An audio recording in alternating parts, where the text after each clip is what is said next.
Izveido video par sāpēm augšstilba aizmugurē, augšstilba divgalvu muskuļu cīpslas tendinītu. Šodien mēs veiksim vienkārši labāko vingrinājumu secību, ko es zinu, lai mazinātu sāpes aiz augšstilba mājas apstākļos. Īpaši, ja tā rodas no šī muskuļa. Tās sāpes, kas iet no augšstilba uz ceļgala sānu. Un, ja šī ir tava pirmā reize, šeit es tev palīdzēšu nomainīt to zāļu maisiņu pret vienkāršiem vingrinājumiem. Tev nav jābūt tievam, jaunam vai lokanam, lai tev būtu laba kustība. Šo muskuli kontrolē divas slavenā sēžas nerva daļas. Ja sēžas nervs ir kairināts, tas vienkārši neļauj muskulim atslābināties. Un tieši no tā rodas sāpes augšstilba aizmugurē un iekaisums augšstilba divgala muskuļu cīpslas tendinītes šeit pie ceļgala. Tas, ko mēs darīsim, ir vienkārši labākais veids, kā mobilizēt un atbrīvot sēžas nervu šajā gadījumā. Apsēdies vairāk uz krēsla malas ir svarīgi, lai pēdas stingri balstītos uz grīdas. Tu salieksi mugurkaulu no galvas līdz krustu kaulam, līdz mugurkaula beigām. Ļauj man noņemt mikrofonu, citādi vai nu tu dzirdēsi, kā mana bārda skrāpējās, vai arī es pats dzirdēšu, kā mans kakls izdod to baložu skaņu. Sāc ar to, ka saliec mugurkaulu, skaties.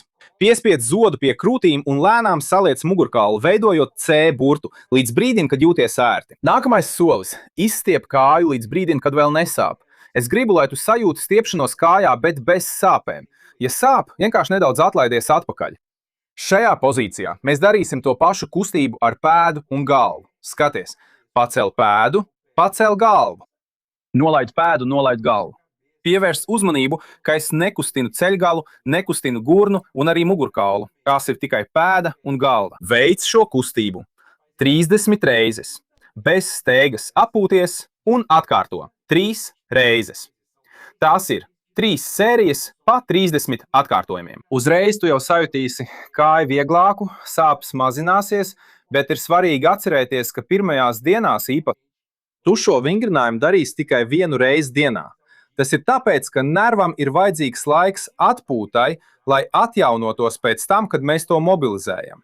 Protams, nākamais solis ir atvieglot pašu muskuli. Un šajā gadījumā stiepšanās nav pats piemērotākais, jo, ja cīpsle ir iekaisusi, stiepšanās radīs sāpes un tendinītes dzīs vēl ilgāk.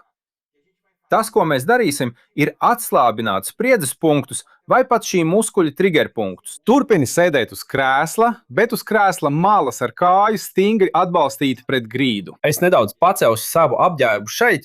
Skaties, mēs izmantosim pirkstu spilventiņus, lai atrastu triggerpunktu. Augšstilba divgalva muskulis atrodas pa vidu uz augšstilba ārpusi. Tātad paņem tik daudz laika, cik vajag, lēnām, nesteidzoties labi. Es negribu, lai tu sev nodari pāri, meklējot visjutīgāko punktu, visvairāk sāpīgo vietu vai pat muskuļa mezgu zem tava pirksta. Es atradu jutīgāko punktu šeit. Šajā punktā tu viegli piespied, lai būtu minimālas sāpes un vienkārši atslāpsti, vēro, kas notiks tālāk. Paliec šajā pozīcijā. Uzturi vienādu spiedienu no sākuma līdz beigām. 1 minūti. Tu sajutīsi, kā mezgls atbrīvojas, muskulis atslāpst, izkūst zem tavu pirksta un pati sāpe mazināsies. Pēc minūtes tu turpini ar tādu pašu spiedienu. Nekādā gadījumā nespiedz stiprāk, nemēģini būt gudrinieks, un mēs saglabāsim spiedienu un viegli kustināsim kāju. Skaties, izstiep un atlaid. Veic spiedienu ar kustību vēl 30 sekundes. Muskuļa atslābināšanās uzlabo asinsriti, un tieši no tā rodas šī sajūta, šis atslābuma vilnis. Šī siltuma sajūta, kas plūst leju pa kāju. Tas nozīmē, ka tu pareizi izpildīji vingrinājumu, un tavs ķermenis tev pateicās. Pateicība, pateicības gaisma, pateicības spēks. Un, lai pilnībā uzlabotu augšstilba biceps cīpslu, kur rodās iekaisums, mēs atbrīvosim fibulas galviņu. Kad mēs atbrīvojam šo locītavu, kāja kļūst brīva. Mēs noņemam slodzi no cīpslas. Tātad papildus tam, ka mēs uzreiz mazinām sāpes, mēs arī uzlabojam atveseļošanos.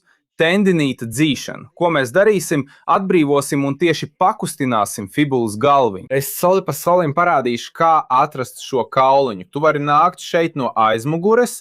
Tas atrodas tieši pie šīs ceļgala locījuma līnijas. Tu meklēsi šeit ar pirkstu spilventiņiem. Tu sajutīsi mazu bumbiņu zem savu pirksta. Tā ir mazāka par golfa bumbiņu aptuveni stikla bumbiņas lielumā. Ja tev ir grūtības, tu vari arī nākt no ceļgala priekšpuses. Šeit, stilba kaula sākumā, dažiem cilvēkiem šo kaula galu ir ļoti viegli atrast. Tu iesi šajā pašā līmenī, lūk, līdz pat ceļgala aizmugurei. Sānos, tu atradīsi šo bumbiņu. Ej lēnām, un tu to atradīsi. Tas ir ļoti viegli. Kad esi to atradis, tu to satver no priekšpuses un aizmuguras. Nav nepieciešams saspiest. Šeit atslābini kāju, pārvieto svaru uz otru kāju. Tas ir svarīgs padoms. Tu vienkārši stumsi šo kauliņu uz priekšu un atpakaļ. Koncentrējies uz to, lai saglabātu sev patīkamu ritmu. Nesatraucies, ja sākumā nejūti, ka kauls kustās, ja šķiet, ka viss ir stīvs. Apmēram 30 sekundžu vai minūtes laikā tu pamanīsi, ka šis kauliņš sāks kustēties. Tas parādīs, ka tu ieeļo šo locītavu. 30 sekundes līdz minūte ir vairāk nekā pietiekami. Arī augstilba divgalvu muskulis var būt saīsināts, un tas atspoguļojas ceļgalā un mugurkaulā. Šeit kanālā jau ir video, kurā mācu, kā mazināt šo saīsinājumu ar 2 vingrinājumiem. Vienkārši nokučķini šeit, lai noskatītos. Un ja es šodien spēšu tev palīdzēt, padalies ar šo video ar kādu, kuram sāp augstilps, sēžamvieta vai sēžas nervs.